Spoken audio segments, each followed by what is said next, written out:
This meeting was going badly and she was flustered, which she was luckily able to hide. At least Nthap hoped that she was. First, that human had been even smaller than she had planned for, the little thing now awkwardly sitting on the pedestal for the translator. And then Nyar's light-hearted curious questions seemed to completely fail to break the ice. But it truly was strange, the human was strikingly beautiful and their ship was decidedly not. It was a pointy wedge that aggressively rejected the flow of space and the physical forces therein. Of course, the last thing had shocked her the most. The human apparently did not know how these adornments they were wearing themselves were made. Still, Nyar had to admit they were magnificently built, exactly the same down to every measurement she could discern. Maybe it was different for hive minds with that piece of shared knowledge at the moment unavailable to this human?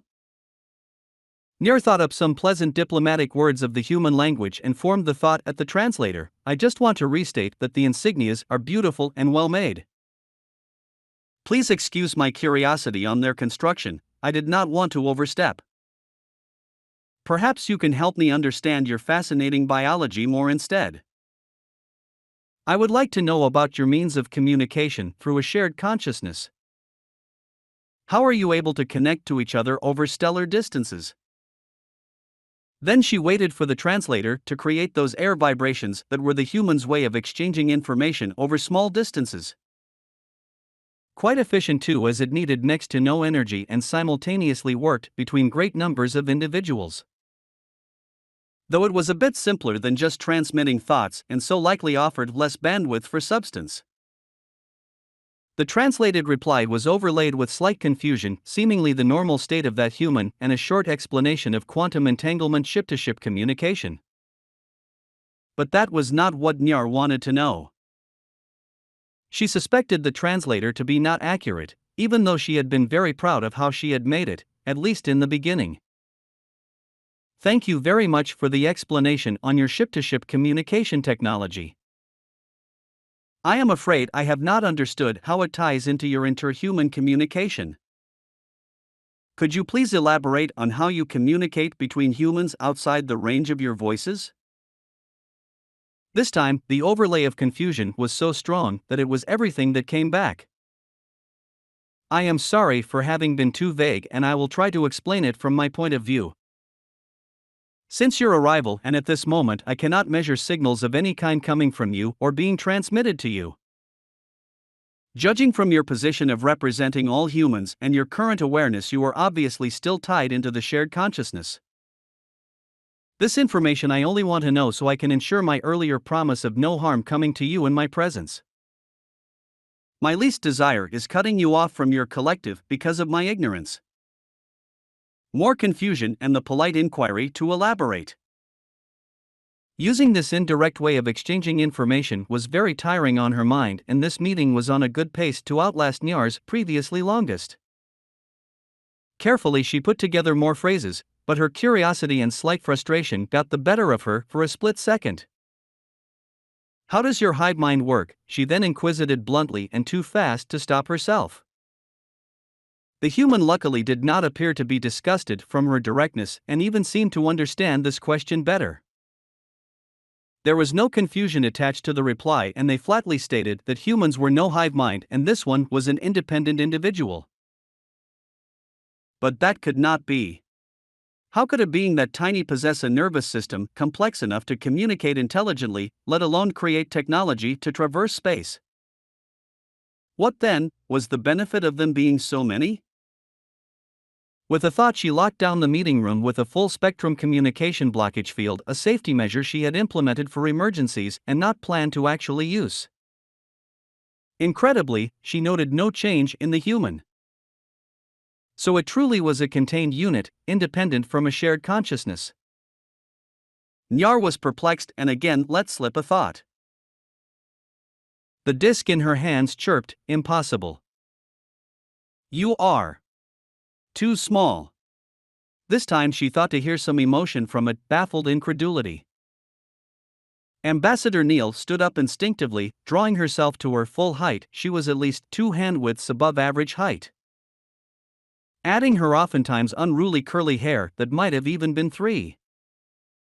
With difficulty, she got back into a diplomatic mindset and asked, "There may be some misconceptions on both of our sides. Please help me understand the relationship between size and intelligence and how it regards to your perception of human biology." A full minute went by, where the big solid black eyes just stared. Then the translator sprung into action to say, nearly intelligible through even more distorted and louder noise, "Brain big. Intelligence high." This was an exercise in frustration with these short and nearly pointless answers and questions. To top it off, the translator device seemed to be on a process of breaking down, if speech clarity was any indication. Neil pushed back the urge to begin pacing up and down the room to help her think better and gave herself a couple breaths before saying, "I am sorry, but I do not understand your motivation in this current exchange, and I would suggest, to ensure future relations, that I return to my ship momentarily and dash." "How did you build your ship?" The voice was clearer again, the distortion having returned to a minimum. "I did not build it." "Did you build your coverings?" For a moment she looked down at the hard exterior of the suit's chestplate that housed the collapsible helmet and an ample source of air and power. Her whole body was covered in the segmented semi-flexible suit as that was made to fit her exactly. It definitely was her suit, but she did not make it. The same could be said of the ship she had come in. It had been modified to transport only her. She had the hazy beginning of a conclusion. "I did not build any of the equipment I have with me." She paused to take a breath. "Did you build your ship yourself?" What kind of question was that? How else was Nyar supposed to travel through space? Her frustration already ran high because of the misunderstandings before. This was so very confusing, with the human clearly wearing protective apparel that fit their body and movements to seemingly optimal precision and them claiming to not having built it. It obviously did not grow on a tree. Nyar was completely at a loss, and she could not wrap her mind around how anything worked with those humans. Coupled with that was her whole body beginning to ache because she was standing polite for so long. "Yes, I am the maker of my ship," she thought as a short answer. It even sounded wrong. Who else would make her ship? The prompt reply came overlaid with excitement, which she couldn't make sense of. The human now wanted to know if she had used her hands to make it. Nyar nearly twitched. She did not think the inquiry from before could be outdone, and now came this. What an utterly nonsensical question. "Yes," came in the clearest tone yet. Just so she could be absolutely sure, she added, "Do you have machines that build ships?" She saw more movement from it this time.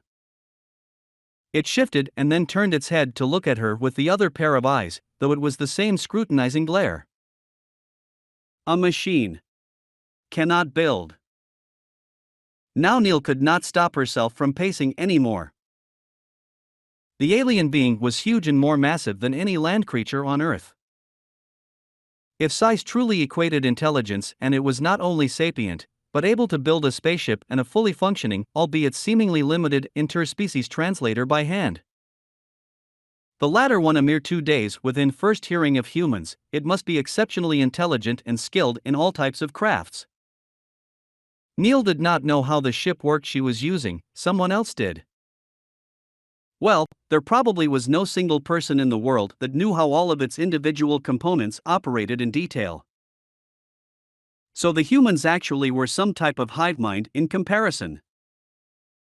If this alien species had no complex machines, they had no computers. The implication was mind-boggling. She had millions of questions that went far beyond diplomatic purpose. Maybe the first step was to create some more understanding. The ambassador opened her hand that had unconsciously closed tight around the insignias she had taken off earlier. Carefully she straightened them and laid them out on her forearm again. These insignias were designed by several humans together. And they are exactly the same, because they were built by a machine. The alien first shifted backwards, and then slumped down to support its upper body onto the larger arms. It moved its head down onto her eye level and as close to the transparent wall as possible.